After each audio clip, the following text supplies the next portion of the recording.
Hello everyone and welcome back. Lady Joyful here with a video for Sasayaki Glitter. Today I'm making this love themed card using the Love Mice digi-stamp, and to begin I printed it out onto some alcohol marker friendly paper and I die cut it with a Sizzix heart die. Before I printed it I actually measured it against the heart to make sure it would fit in the one I wanted to use, and then I'm going to start on colouring the mice. I decided to do light grey mice and I am using Yosoo alcohol markers. These are yellow greys I'm using. They just happen to be the lightest greys that I have, but as a rule I believe people tend to use yellow greys or warm greys for animals and save cool greys for things like metal, things that aren't living.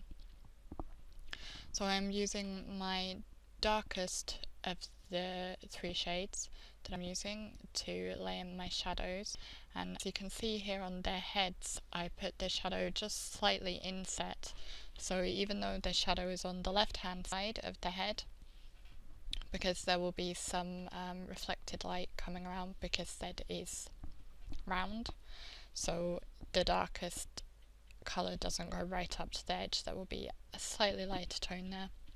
And then I'm drawing the darker colour along towards the middle and just blending it in.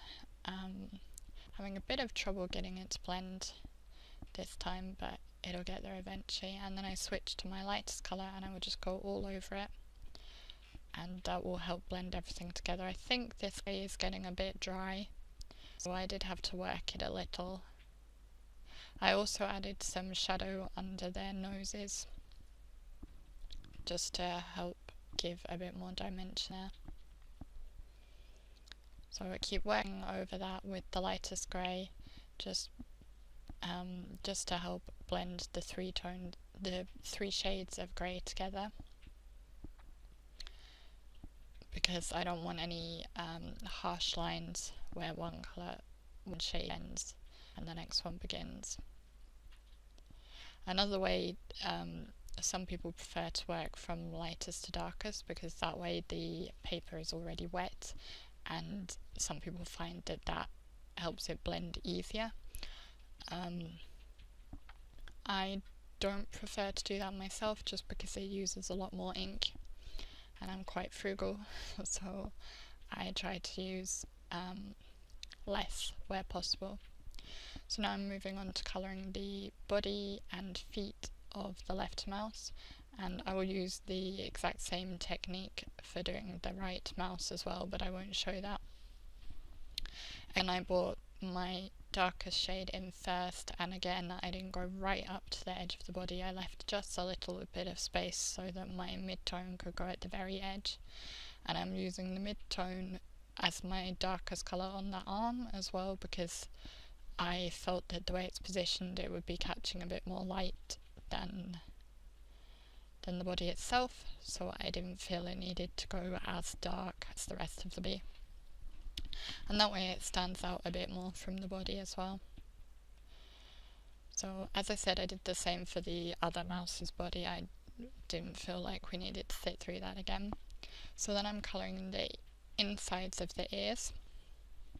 This time I did go in with the lightest colour first, and then I'm using my mid-tone grey and then blending it back out with the lightest colour just to add a little bit of dimension to them.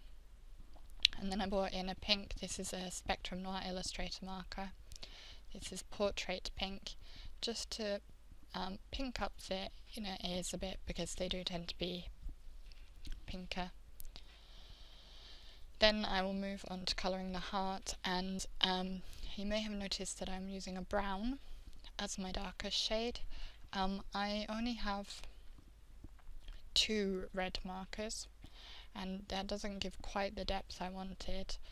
Previously I've used green as my darkest tone for when I colour red, and that does work quite nicely, but I wanted to try something a bit different this time. The reason green works is because it's complementary to red. It's opposite on the colour wheel. So I laid in the brown in my shadow areas, and then I used my darkest red Yosoo marker, and then I'm moving on to my lighter red Yosoo marker just to blend that all out. And I will just go backwards and forwards across it to blend out the lines, and I'm leaving the highlight area just completely white.